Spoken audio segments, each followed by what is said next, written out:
Hi, my name is Lars Sorensen, and we're here at the SCI conference, the Intelligent System Edition, talking to our keynotes, our participants, people that submitted papers, and we're going to talk a little bit with our keynote speaker, David Dasher, and we're going to talk about how big data has evolved training, and it made it much more effective, right? Yes, absolutely. I mean, we originally looked at a big data solution because our traditional database systems, SQL, Oracle, weren't really cutting it and weren't helping us with a growing business. So we were finding that reports were running slower, data requests just wasn't really available. So and we ultimately, the business could have fallen over because we were growing at such a rate, but our tech couldn't catch up.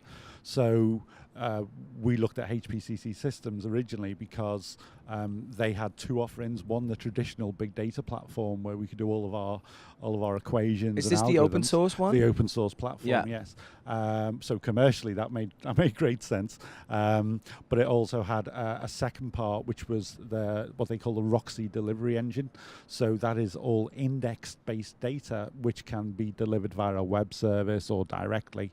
But we could use that to populate all of our systems, so whether they be apps or websites or learning data from that index data, so all the heavy lifting could be done via the big data platform. So this meant a huge change in how you operated at a CPL online. Yes. It literally gave you an option to provide your customers with so much more absolutely efficient that was information, right? Yes, that's right. So the first stage for us was actually just to do the basic heavy lifting.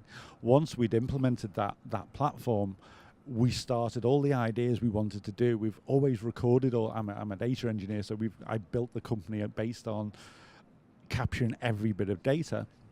And then we thought, well, we'll get to the bits that we want to get to. But as soon as we implemented this solution and the pressure was off to run the business on a daily basis, we started thinking about, well, what else can we do with the data? So we started looking at heat maps of where people are using our platforms and telemetry of where the users were actually going and what was working. And we use that data to help improve the development of the product.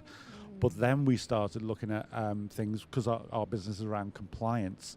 So it's very important people don't just tick a box and say, yes, I've done this scenario. No, you want to check if you actually did it. Have you done it well? Yeah. Can you score points off that? So have you been a bit suspect maybe when you've actually done the course? But if you haven't, we'll give you almost credits towards your next course where we know you know the content, we can trust that. So we'll allow you to do a lot less learning, which is better for the individual. Also saves a lot of costs for the companies. A huge amount of costs for the company. And when you're talking, some companies have 50,000 employees, 20,000 employees, all doing 5-10 courses a year. It's a huge amount of time. So just some of the snippets we can do, but we're also monitoring who are the best performers, who's good for succession planning. Some hidden gems in many sites where you're not really aware that this person is actually qualified to do a much bigger, higher role. So we use basically the algorithms we've built to actually highlight that to some of those customers. Yeah. So it's very exciting and just the start of what we're trying to do. Yeah, because in your view, and obviously you're working from the company as CPL, Sure. and you look at it business-wise as well. Mm-hmm. What is the potential that can be reached? Obviously, we were talking reducing costs. We were talking reducing the time that people spend on training. But there's a huge potential. My guess would be huge. I mean, for us, over the next year, what we're trying to implement this year is more about smart learning.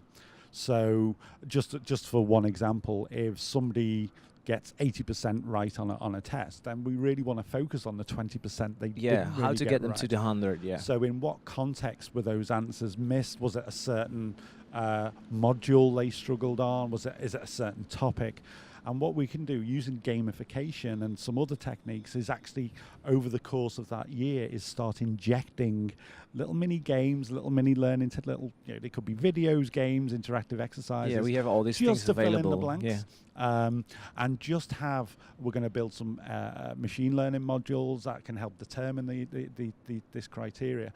But doing that basically in real time for the users and really make it totally relevant to what they want to do they don't have to spend hours going over content that they actually know like the back of their hand, and we're all confident in it. And So let's just focus on that. yeah, it destroys motivation, right? If you want to make learning as focused as possible. And we've also built in some additional modules where we look at social learning. So there's a lot the people, certainly in hospitality, have to offer in terms of new ways to make drinks. I mean, even if it's cocktails or new ways to cash up or whatever it's going to be. They can learn from each other. They can learn from each other, and they can use our platform to then effectively give that information back and share it more like a social page. But then we look at who's trending, what's not trending, what's relevant. Scanning online libraries for documents and what the context of the document. So we have like an online resource which has videos, books, PDFs, you name it. But again, we've built using Ngram technology inside HPCC. Is we scan that and say, well, okay, this document you've entered this search term. These documents are the most relevant to your job role in this context. But as of today, this is the proper document that you should be looking at, not necessarily the most popular document for that company. So again, little bits like that really, really help. But that, again, is done effectively real time. It's data. And we couldn't do that with a traditional. No, that's it. So it's big data at work to making the training much more efficient for the employees and for the companies that employ them. And we're just scratching the surface. We're just, there's so many things we want to do. It's just, and we're bringing more guys in now. We're training them up. There's some great free training with that. So we're putting all this together, and we're so excited to implement this in a commercial I can understand. environment. Yeah. Well, if people want to know much more about that, we could advise them to check out the entire keynote. It will be available on our YouTube channel. So if you just subscribe now, you already get an update as soon as we have your keynote and all the slides available for you online. If you're liking this content, don't forget to share it with your peers, with your friends, and maybe we can even welcome you to one of our SCI conferences. Check out the agenda for upcoming events online right now, and thank you for watching.